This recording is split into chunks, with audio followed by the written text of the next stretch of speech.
right, welcome everybody. Lots of folks from California here today. Welcome. Got a little bit of representation from everywhere. Washington, Oklahoma, Ohio, Nevada, all over, Texas, New York. It's great. Thank you all for being here today. We'll go ahead and get started. I'm going to go ahead and start. Oh, looks like Kirsten's on top of it. We're already recording the meeting. So I'm just going to go ahead and get started. I'll introduce the session and then I'll pass it over to Pooja. Right. So welcome to today's ELGL webinar. We're presenting this in partnership with the Davenport Institute at Pepperdine University. Today we'll be talking about mastering virtual communications. My name is Allie Breyer and I'm calling in from Vermont. I'm ELGL Digital Coordinator.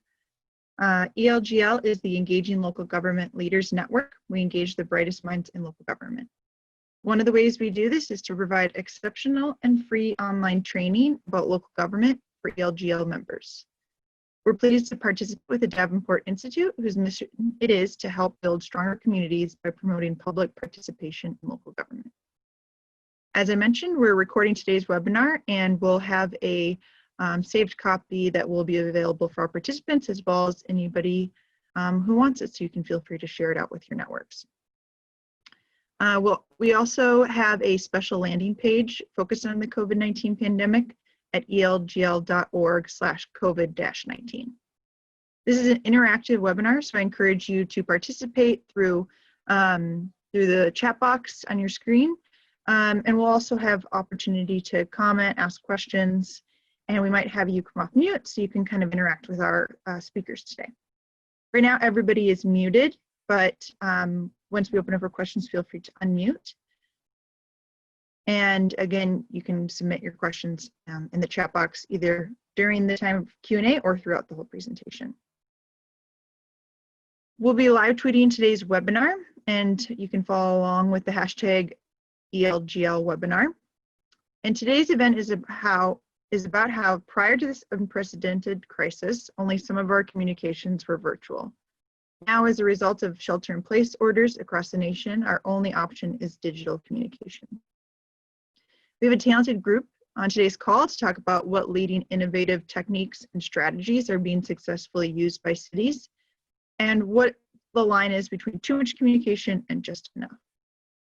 Our moderator for today's discussion is Pooja Giovanna, Assistant Director of Davenport Institute. You'll have to correct me if I pronounced your last name wrong.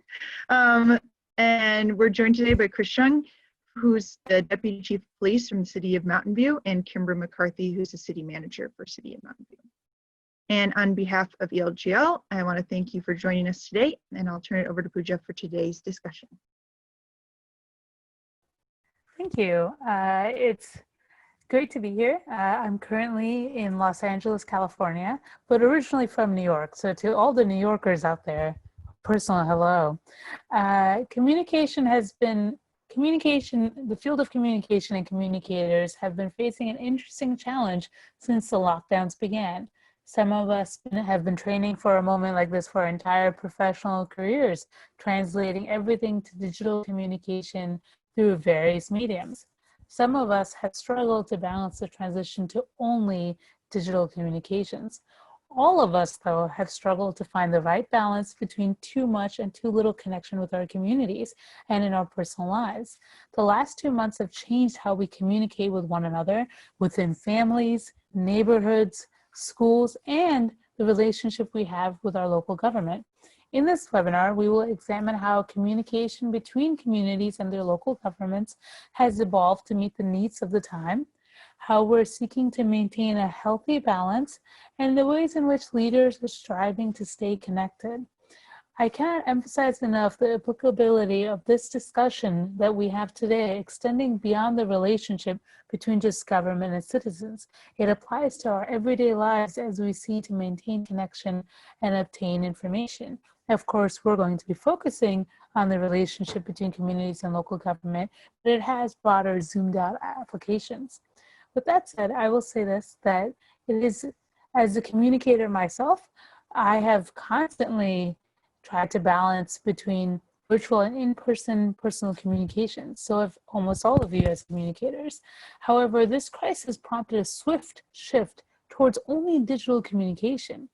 We have Kimber McCarthy, City Manager of Mountainview, with us. And I ask you, Kimbra, can you speak to how your department and city handled this move, and what were some challenges that you faced? Sure. First of all, hi everyone. I'm Kimber McCarthy. I'm the City Manager at Mountainview in California, which is a city of about 80,000 people in Silicon Valley, just south of San Francisco. So we are in the Bay Area, in the heart of Silicon Valley. And I want to thank ELGL and the Davenport Institute for having me. So I would say, I think just for context, it would be helpful for everyone to know my tenure and when I started this. So I am 2 months into my tenure as new city manager. So I started as the new city manager on March 2nd, and I declared a state of emergency on day 9 of my tenure being a new city manager. So the story that I like to tell is that I certainly didn't get the honeymoon period or the ramp up period that I really would have loved.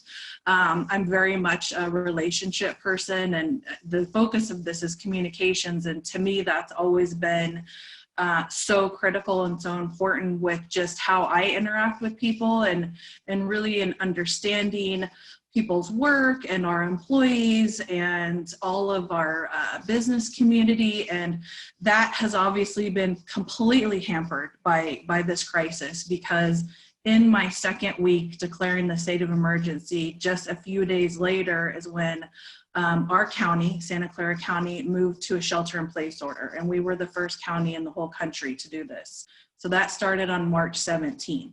So we had to think about our shift to digital communications pretty much in my second week on the job. So just to give a little bit of context about Mountainview, we haven't really had a robust communications program until now. This is something that the vision for the future of the organization is that we will be transforming that.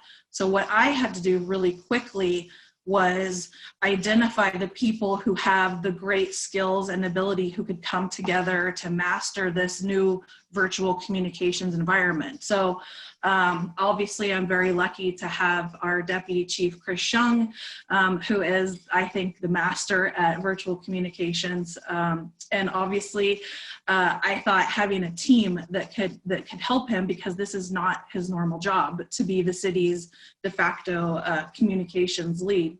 So what we did was create a strategic communications team. And that involved taking folks from various different departments who have worked on different communication strategies and putting them together to collaborate and innovate and really think through what the virtual communications environment was going to be like. So that's everything from our social outreach to our outreach internally, which I know Chris will talk about a little further. But I think just knowing that we had to make this shift so quickly, and then me being new to the organization, those were some of the challenges initially that we faced. But I feel like having this team approach where we could have staff come together from all sectors of the organization has really allowed us to ramp up our efforts, really maintain great communication, not only with our community, but also with our own employees. And so I believe Chris is going to be talking about some of the specific strategies, but for me internally, just having that approach right away has allowed us to be really successful, and also really controlling the narrative and controlling the story about what the city is doing. And we've been able to do that virtually. So I think that's just kind of setting the stage for where things started. And after 3 months, I can say that we've received a lot of feedback, a lot of great feedback. And I feel like we're doing a great job as a team informing the community and our own staff. Kimbra, what are some challenges that your team faced? I mean, you yourself were day 9, you mentioned, when you had to release the emergency order. What are some challenges in terms of communication you and your team faced?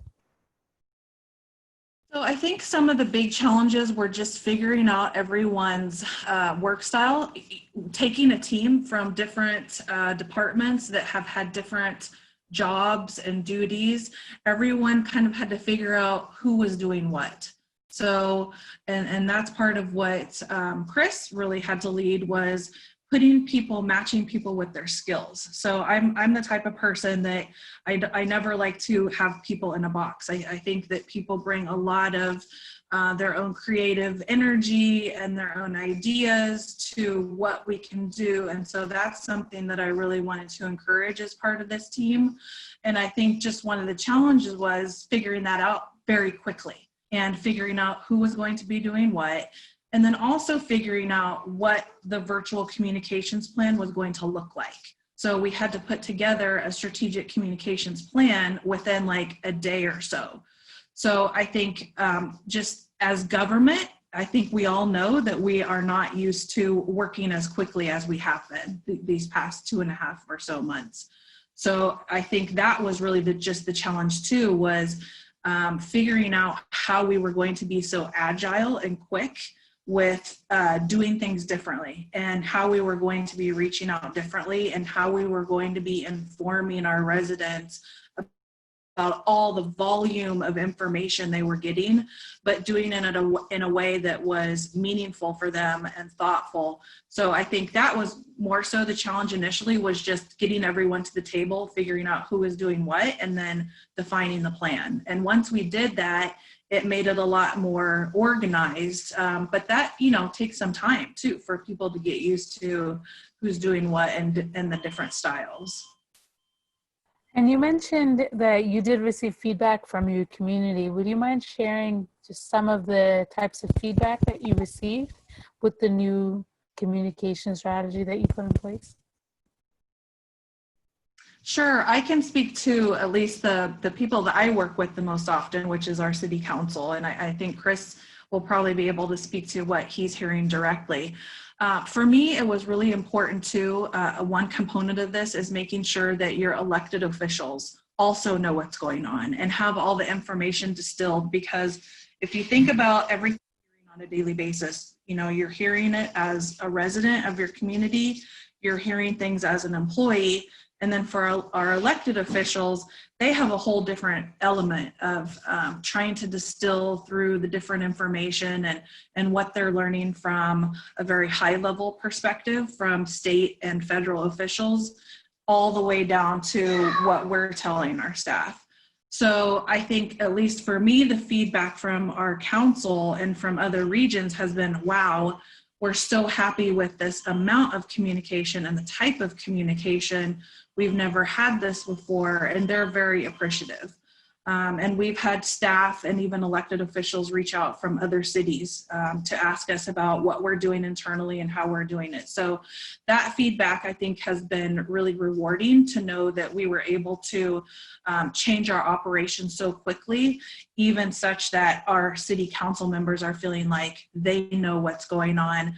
They are being informed on a daily basis too. And I asked now, Chris, where have you seen, and what kind of feedback have you seen come from the community with your shift to digital? And can you speak to some of the work that you have been doing? Sure. And also, thank you again for this opportunity, and hello to everybody.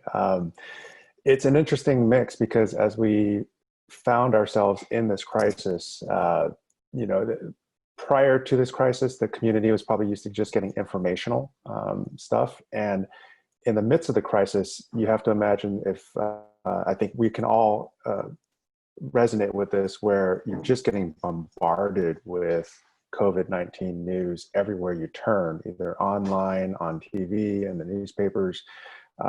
So we knew that we had to break through that noise. And the unique approach that our city has taken is to really have more of a different tone. And so the feedback has been tremendous. We often do surveys with our community, and they're very short surveys, because we all know that after about 3 to 5 questions, we're kind of done, right? So we keep it to 3, and we just ask, what do you like? What do you want us to see more of? And what do you not like? And based on that, we do that every few weeks. It helps us hone that. So our approach in our town was, being in the middle of Silicon Valley, we understand that, you know, people in general are tech savvy. Almost everyone tends to lean towards a mobile smartphone platform. So a lot of our communications are mobile optimized, mobile first. And you'll have to excuse my dog in the background there. The interesting thing is we use a platform called like Adobe Spark to put out our newsletter. And that looks really, really nice on smartphone. And so it's very effective. And the other thing we do is we curate the news. So in one sense, we want it to be the go-to news source for our community members, right? And because there's so much news, they're hearing from county, they're hearing from state, they're hearing from federal. At the end of the day, the residents really want to know, well, what does this mean for me as a resident of Mountain View? And that's what our strategic comms team does, is we're out there scouring all the information, we're curating it. But in addition to just the news things and the data about coronavirus, we're also putting in a lot of work from home resources, mental health resources, telling the story of how the city is doing all sorts of things to help with rent relief, with business relief. So it really, it's almost as if we became overnight a publishing company, curating news for our community and then talking to them about it on a level that they can understand. And what has been the community response? I mean, I will say this, I think it's a great way to communicate to the community all of the information, but condensed into a way that's applicable to them. How has the community and neighbors responded? Very appreciative. I think when we're listening on the various social media platforms and traditional media platforms, you really do hear what the community sentiment is. And we're very attuned to that when they tell us, oh, you guys are, we want to hear more about this topic or that topic. Or we even had one comment that was a little less on the chicken soup for the soul, right? We take that all into context, and we understand where the community wants us, but by and large, we were seeing like 80 to 90% favorable comments and appreciation for the approach. And I like to use this example. If I think there's a lot of communicators here listening in on this talk. About 5 years ago, if you were to talk about the topic of the use of sense of humor with government communications, people would kind of look at you a little strange, like, why are you using sense of humor? Well, we all know that professional use of sense of humor now is a great way to engage with the community. So let's take that one step further. In this very trying time with COVID-19, mental health, and people are on edge, let's take it for the next step, is government's use of empathy and listening and just being the assuring source and voice for people out there. They're nervous, they're uncertain, and people will tend, I can't remember where I read this, but a sociologist was being interviewed. And when people don't trust their government, they tend to go into hoarding behaviors. So it's a, you try to draw from some of that data and you say, if your government voice and tone is that of assurance, of empathy, and that we're all in this together, I think it really does bring a calming sense and togetherness among the community. What? Thank you. And I couldn't agree more. One thing you mentioned that I think resonates with every single one of us is that when this all started, there were millions of emails. I mean, from every email list that I ever signed up for to every store I've ever shopped at, they were communicating their take on COVID, what they're doing in response, so on and so forth. And it was almost oversaturating. So a question I ask you and to Kimbra is, how have you sought to maintain a healthy balance of communication from Chris, you working directly with the community, Kimbra, you working with the council members? How have you found that balance? Kimbra, do you want to go first? Sure, I'll say that's a great question. I think you're always striving for balance. I think when this first started, there wasn't enough information that we could provide as quickly. It was this this whole global pandemic was so new to all of us that there wasn't even, every hour things were changing. And it was almost like there wasn't even enough time to catch your breath before you were having to give a different update, or information was changing and you were having to pivot. So I think just from that perspective, that has been, I think, one of the most pivotal and critical things. And I do want to also say too, I see virtual communications in terms of the oversaturation and how much do you give.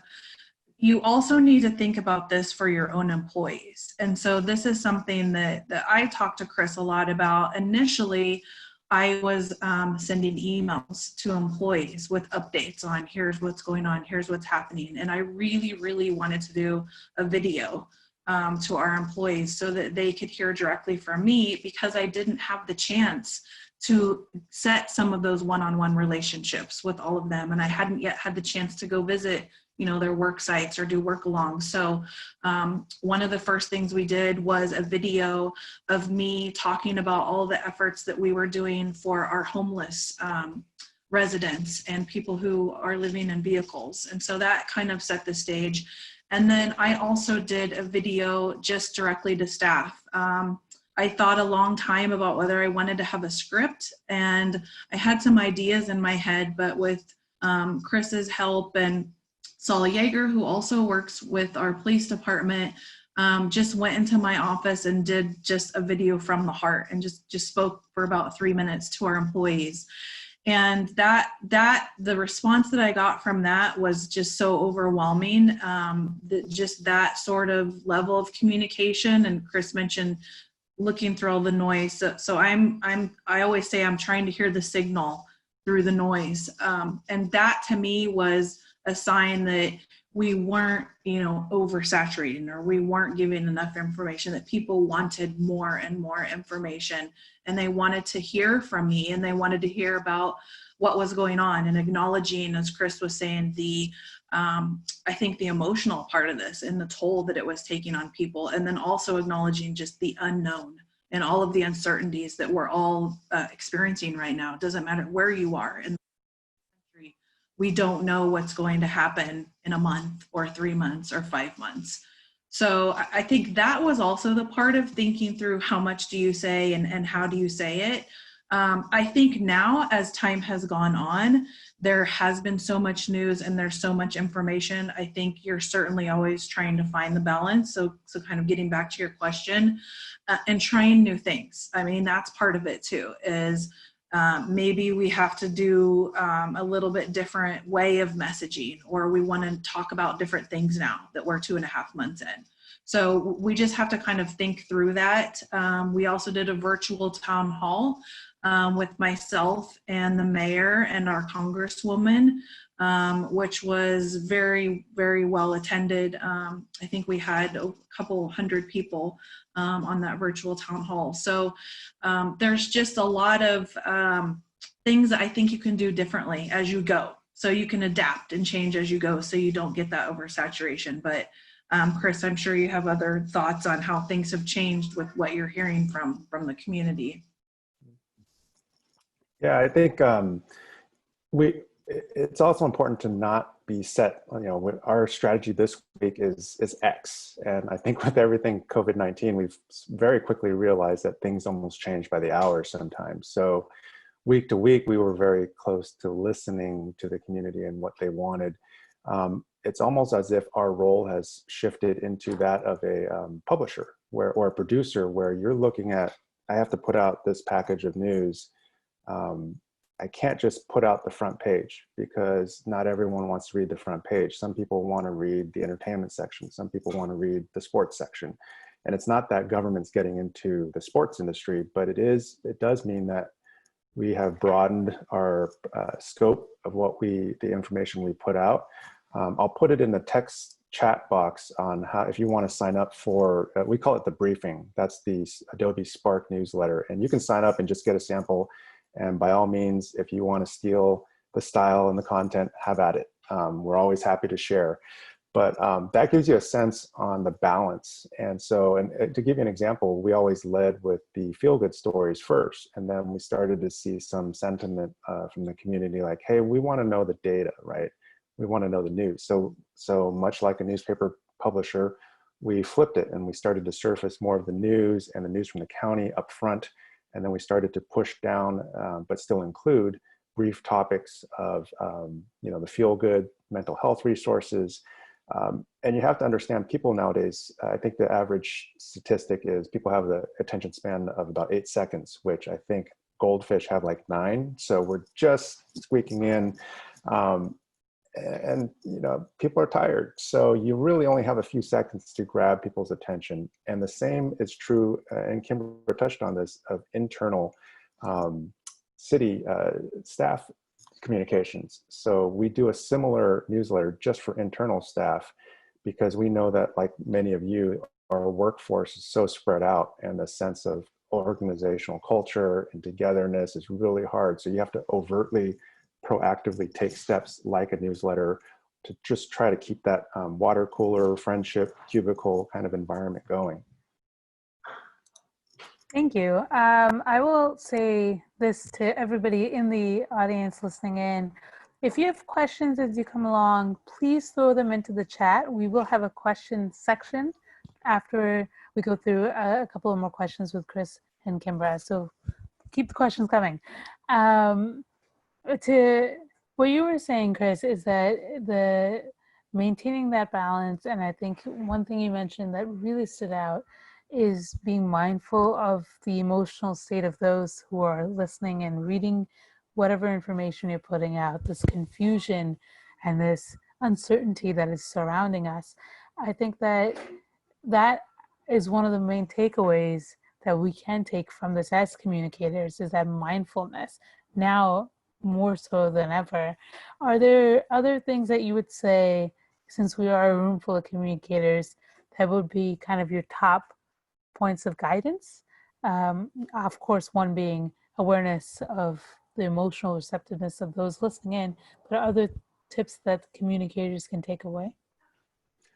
Sure, you really need to up your game on the use of infographics and graphics in general.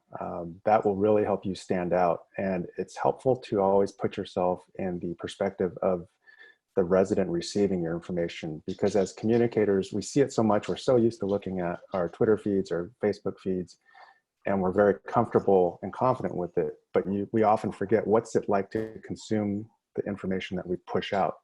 And oftentimes the best way to do that is to go to a loved one's device and look at it, what it looks like from there. And if all you're putting out is text-based information, you'll find very quickly that it's so easy to scroll right past your feed and go on to someone else that's more entertaining, or even like a Tiger King meme, right? That's going to grab your attention. So that's what you're up against. We are a digital comms person that helps us, Katie, who's a PIO for our police department. She does a lot using Canva with infographics. And at the end of the day, you have to ask yourself, what are the top 3 takeaways of this piece of information that just came from the public health, the county, and boil that into a graphic. And then that goes out on the city communication channels. Kimbra, anything to add to that? Repeat the question. Of course. Since we're in a room full of communicators, what would you say are the few top tips, top takeaways that communicators should walk away with? Okay. Yeah, thank you for repeating that. So I think Chris touched on some of the pieces that I think would be important externally for the community. So I think what I can do is maybe touch a little bit on, as you think about messaging to your own employees, and whether you are doing that yourself, or HR is doing it, or your city or town administrator or county administrator's office.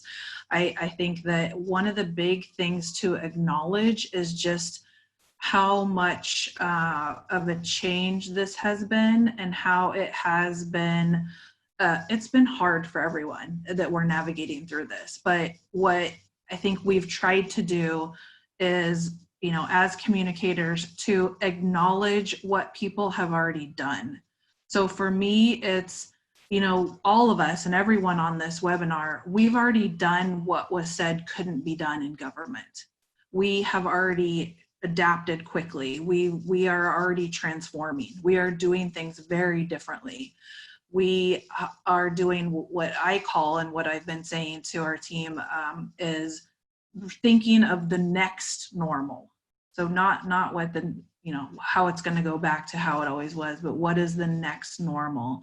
And so I think as communicators, just thinking through how you're messaging your own staff, but then how that translates to the community.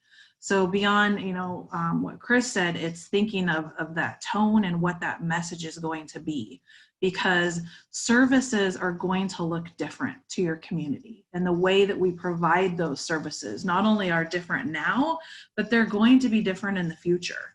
So for me, I think this is, and it's something that we'll probably touch on later, but this is the opportunity to be messaging the community or telling the community about how those services are going to change, and also get their feedback on how it's important to them, or how it should be delivered to them.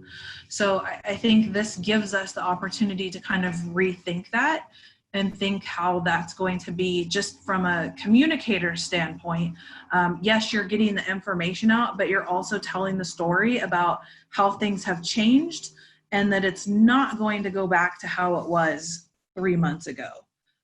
So it's planting those seeds along the way. So you're almost preparing not only your own staff, but the community for what may come.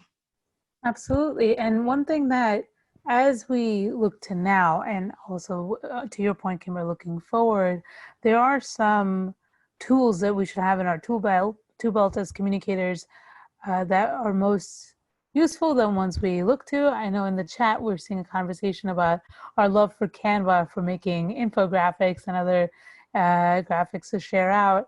Chris, can you speak to what are some tools and platforms that you found most useful in communicating and ensuring that there is adequate information communicated and well balanced, and of course aesthetically pleasing? I will not comment on Tiger King, although I did watch it.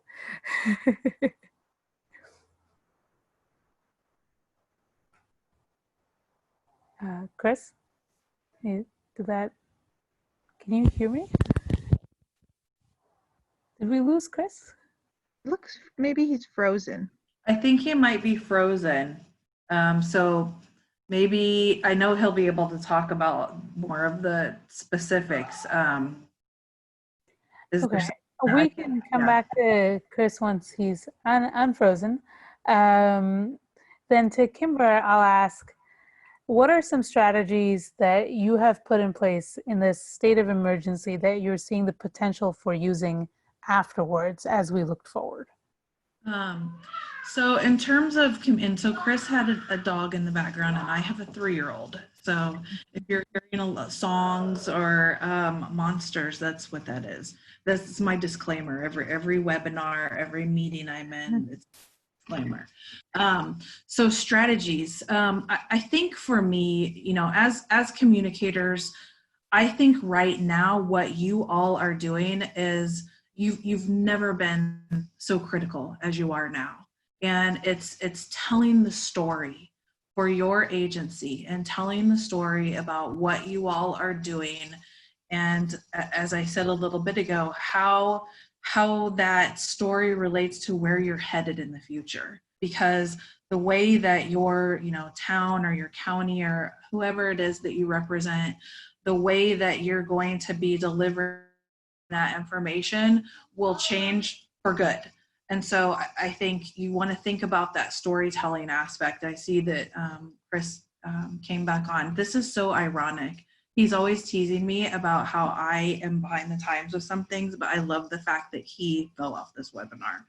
I find that funny. So, I'll let him speak to the question you asked, but, I do think that this is the time that we will be able to really transform our communications and our operations. But I think everyone really needs to think about telling the story of your agency and what that means in the future, how that change is going to alter your community, whether it's how you're delivering services. I think another thing that you all will need to think about is most of our agencies are facing very severe and critical budget crisis situations. And so I think just from the storytelling aspect of communications, it's messaging that and really what that means to your organization and what it means to your community, and what the impacts are. Because this is another thing that is really going to change government, is just the financial impact that this is having on all of us. So as communicators, I think that's going to be critical in the future, and thinking through how that's messaged and how you're able to tell that story. Thank you, Kimbra. Chris, I see that you are back. I'm going to repeat the question that I had. What are some tools and platforms that you found most useful in your communication strategy as you've put information out? I think I mentioned Canva, so that's been highly effective in doing that. And I think it's important to note that because these are citywide communications, and you're going to have different departments that are messaging out, that there's some similarities. I think many agencies use a style guide, so it's important. Like we have an ongoing hashtag that we use, hashtag together MV, which is kind of the basis and foundation for our fundraising efforts. But also, if you were to right now look at all of, let's go to Twitter and go to the City of Mountainview, City Hall Twitter profile, the police department, fire department, library, you will see a cover photo that has a very similar coloring and styling. It'll have a unique photo identified to the department, but the color scheme and the style will say, wait a minute, all of these departments are operating together. All of that's very important for your branding, because no matter where the community goes, they may not always knock on the front door of City Hall. They may go to the library for information. They may go to the police department. It's important because the community doesn't realize that there's different departments. They just know that they're talking to the city. So if the departments are not getting along, or there's not a unified sense, you lose out a lot of opportunity there. Platform-wise, we like being on Nextdoor. We understand there's the good, the crazy, and the kind of the craziness that can sometimes bring.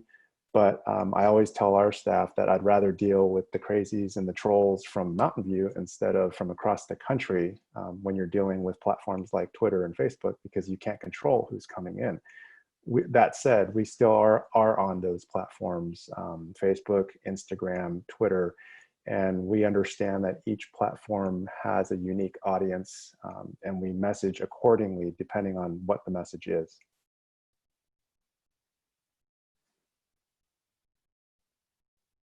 I think you're on mute. Every time. For the public meetings, what platform or tool have you used? Right now, I believe we're using, I think it's Granicus for the city council meetings, but Zoom is kind of the background platform, but it's also being piped out to YouTube. So that was also another example of overnight having to figure out how to do public meetings. I think everyone in this room can attest to how that craziness was. Okay. Yeah, and I would say too, just to add to that, I saw a question about public comment and meetings. So we are using Zoom for our city council meetings. We're also using Zoom for all of our, what we call our advisory body and commission meetings. So you all in your own agencies may have, whether it's advisory bodies or commissions made up of volunteer community members. We are taking public comment in all of those meetings, so you can email in advance. You can also call in and provide a message that will be played into the record if you've called in after a certain time. And then we're also taking public comment live during Zoom.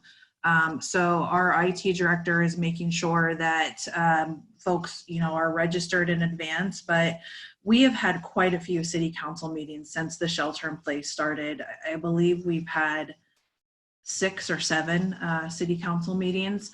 And so every meeting, you know, we're getting better with that. And we have quite a few folks on live giving public comment. So that's actually been a very good tool for us. Of course, I'm on mute again.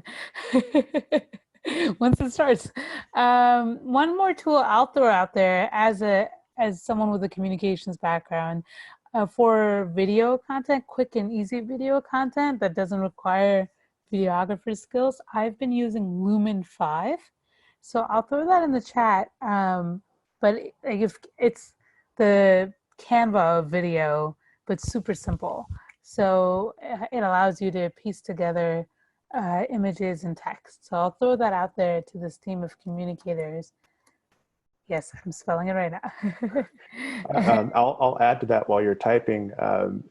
Really important to look and sound professional. So very small items like a gimbal, a tripod, an external lav mic can go a long way into making anything that your city puts out look professional, as opposed to what I call the Blair Witch Project look, which is the handheld phone.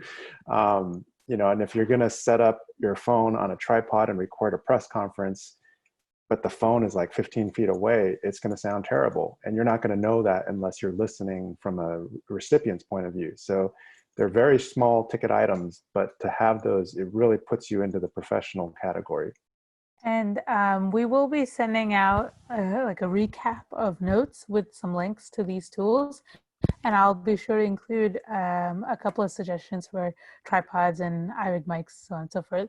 It'll be the best $70 to $80 you'll spend as a communicator. I actually have my own tripod that I keep with me. Last question I will ask, and this is more to Kimbra. What do you see as the future for local government and communications? You alluded to it a little bit earlier, but where do you see us going? Yeah, so I think really what I was alluding to in terms of really defining the next normal. So this would be not only communications, but where I think local government is headed. And so I believe that we have the chance now to define this next normal. And right now we have a very rare opportunity to determine how our organization is going to look in the future, and also how we are going to be delivering service to our community. So I think this is really the biggest chance that we've ever had in government to lay this foundation and to really look at how we're doing things, maybe our processes, our procedures, whatever is happening in your own organization, that really this gives us that rare opportunity to do that. And you know, one of the things that I keep saying is that it's going to take time. It's not going to be overnight. And I think that this notion, you know, as communicators, community building and how you're doing that virtually and how we're creating these environments for our community members to engage with us in a way that's different than ever before, especially if we're not able to be together physically for a long time. We really have to take this as an opportunity to create and think differently about how we're doing things. And so I guess I would challenge all of you on this call who are communicators to really think through what that might look like within your agency and what you can be doing differently to help your department head team or your colleagues or the city manager or the county administrator or the general manager, whatever your agency is, but really be thinking what you can do, whether you're a team of 1 or you're a team of 5 or 10, just what can you do in communications that's going to raise the bar, that's going to really help take your organization to that next level, to be able to communicate with your community and do things differently. So that's what I see as a transformation. we're never going to go back to the way it was. So, and as I mentioned, we've already started this change and this transformation. So we really need to look at the outcomes that we're trying to actually generate with all of the programs that we're doing.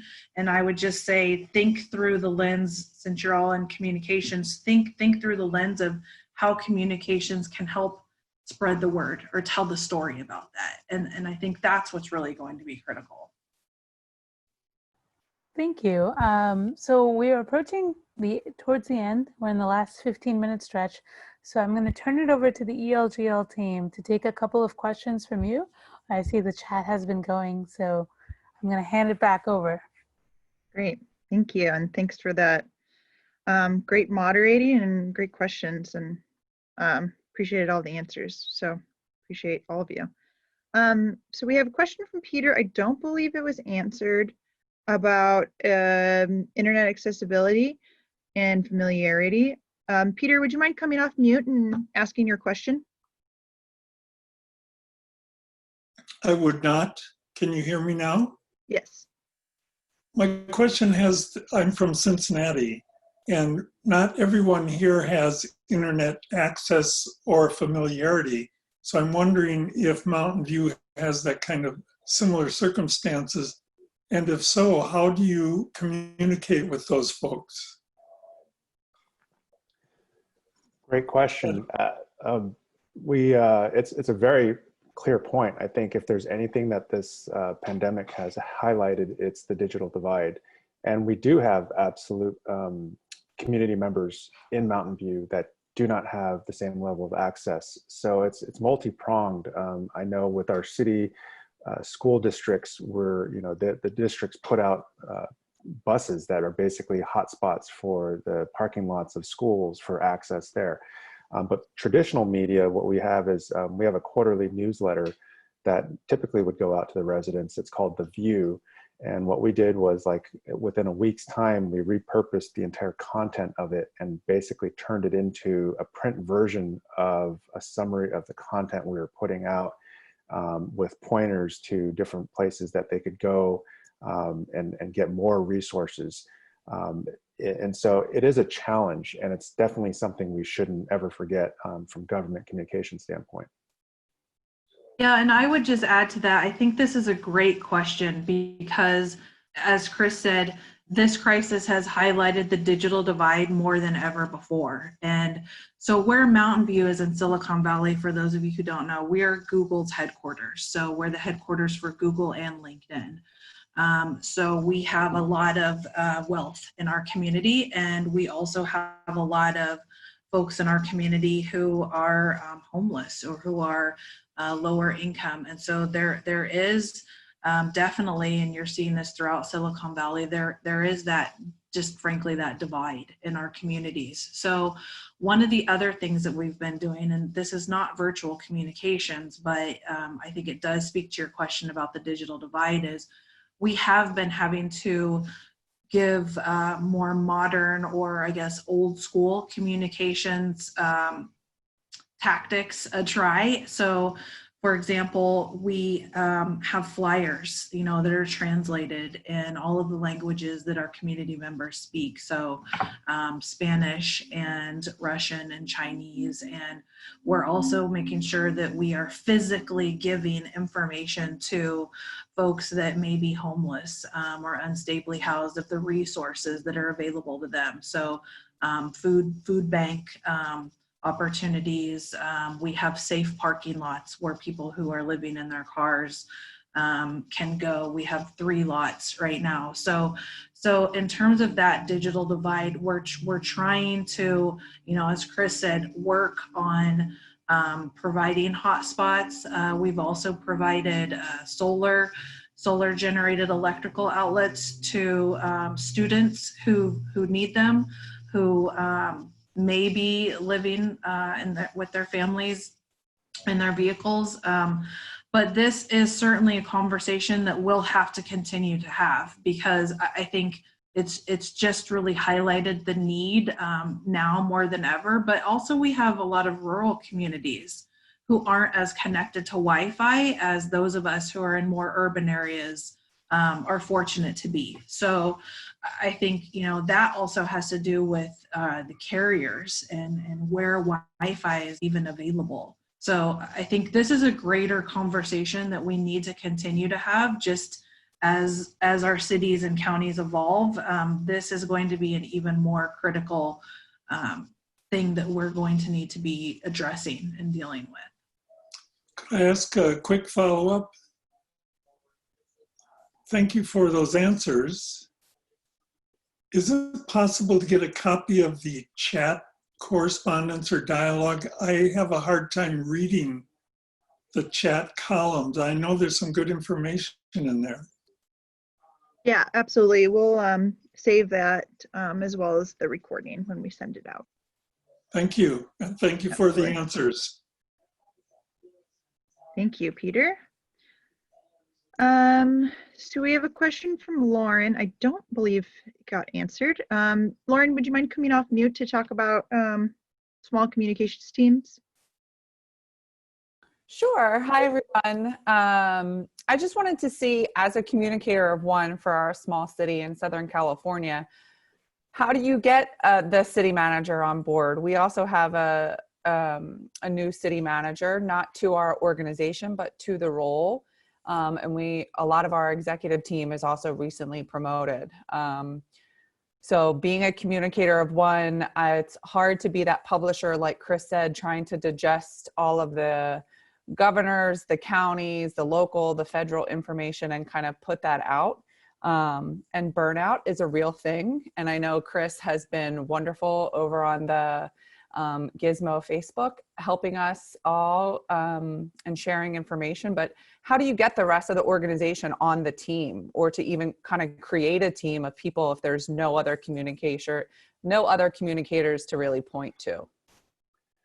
I'll give my 2 cents, and I think Kimbra probably has some things to add to this as well. But as I've had the opportunity to go around and teach at different locales across the country, I think I've gotten a sense of what works and what doesn't. For this question, and specifically, it's the closer you can embed the communicator to the top, whether that's the police chief or whether that's the city manager, the better. Because when those two roles are in sync, it's a force multiplier. And I think that's how I would explain it to the city manager is, look, these are crazy times, but I'm your bullhorn, right? And if I can't be your bullhorn if it's being filtered by 2 or 3 or 4 layers of people.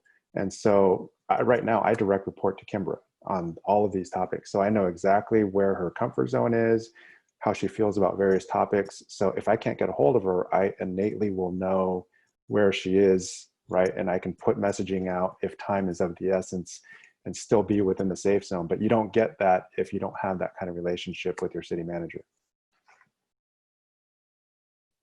That's a great question. I think, just the mind frame of your leader, whoever, if it's a city manager or your general manager, county executive, I think in this time, everyone is so very busy.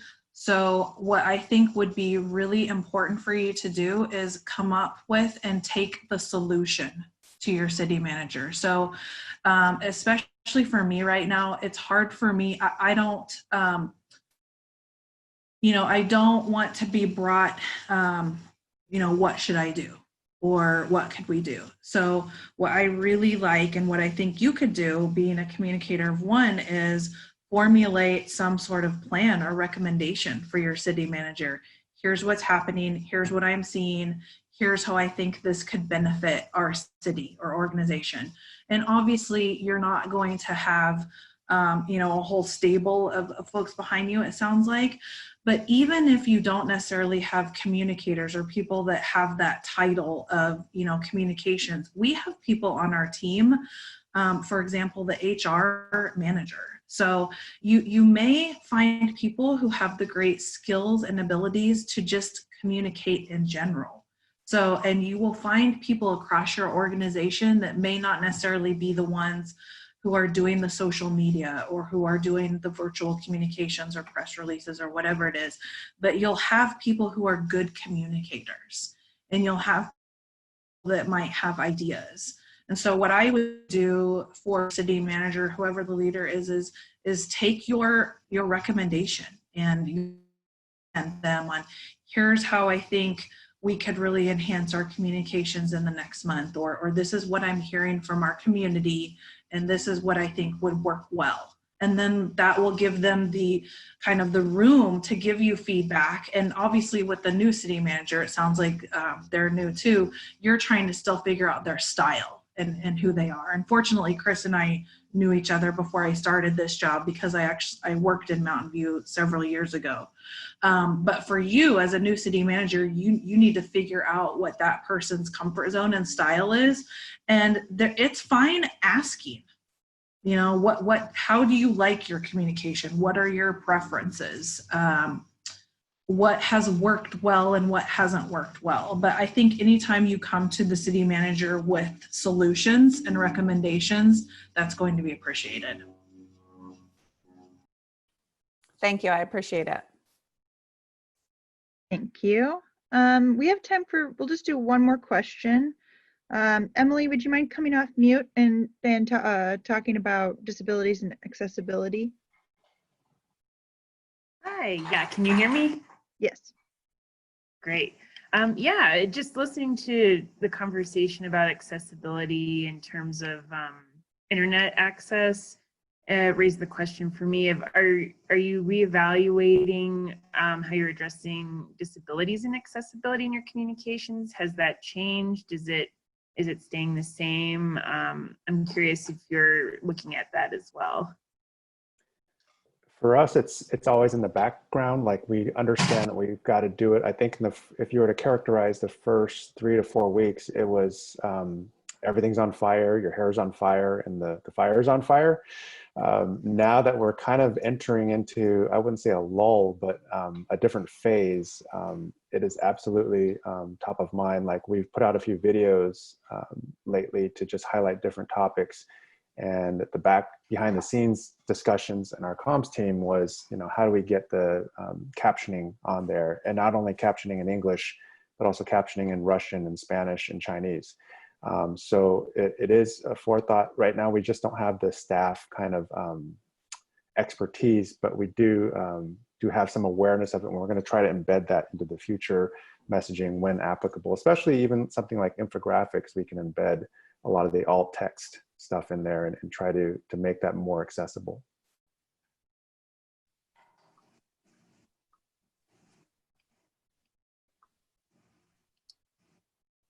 Thank you. Anything else? Any other final thoughts, Kimbra or Chris? Yeah, I would just say, thank you again for having me and having us talk about this. And I think, I want to acknowledge now, I think we're all in this state of exhaustion. As I mentioned before, the communications aspect has probably never been so important and never been so prevalent. So I think we're all kind of at that stage of just being tired. And so finding that time, I know Chris talks about this a lot, but finding that time for yourself and to recharge and really to just think about the mission that you're on now, because we are on a mission. There's a great sticker that I got from Code for America that I have on my laptop, and I told our own organization this, but it says, no one is coming, it's up to you. And really, I take that to mean that, no one's coming. We are government. We are here to help the people in our communities. So what you're doing is so critical and it's so important right now. And it's okay, to have those lulls and to acknowledge being tired and exhausted. And I know that we're feeling like we're working, 24/7. But what we're doing is so critical right now because we are the ones informing our communities. So just having that in the back of our minds and knowing that it is this higher cause and the purpose of why we're in local government and why we do what we do, I think it's just good to have that in back of mind when we might be feeling a little tired or down or stressed out. So thank you again for letting us be able to talk about this, but I think you're all doing great work for your communities, and I know that you can always reach out to Chris or me if you have any questions. And yeah, I just share, we're not going back to the old way of doing things. And with every crisis, there's a silver lining. And I think Kimbra touched on this as well, is this is a great opportunity. If there was ever a time to shake things up and change and get more efficient and get more adaptive and try out new things, don't be afraid to fail. Government does not like to fail. So as a result, we don't get anywhere. If you fail responsibly and you fail small, then you will avoid the big giant failures. And it's that type of responsible risk taking that will allow your organization to adapt, because the services we provide now are going to change dramatically. We know this is not going away in the next year or two, right? So the quicker you can adapt whatever it is your role has, the more your community is going to benefit and prosper from that. So don't be afraid. And you're not in this alone. We have a network of ELGL here. We all kind of have crossed paths on different groups and networking groups. Reach out, because the work you're about to do or want to do has probably been done by somebody else. So band together and get through this together. And I do have one last plug before we end. We will be hiring a chief communications officer and a digital engagement and marketing strategist starting this summer. So I'm just putting that out there to the world. So if you're interested, be looking for those opportunities. Well, thank you, Kimbra. I'm just going to close with saying this, that we had a lot of resources that we mentioned. So as I mentioned in the chat, we will be collecting all of those together and sending out a one sheet. So you have everything there. I mean, as communicators, of course, we would send out a one sheet. So just keep an eye out on your emails for that, and I'll hand it back to ELGL. Thank you. Thanks, Pooja. Really appreciate your moderating today, and Chris and Kimbra, thanks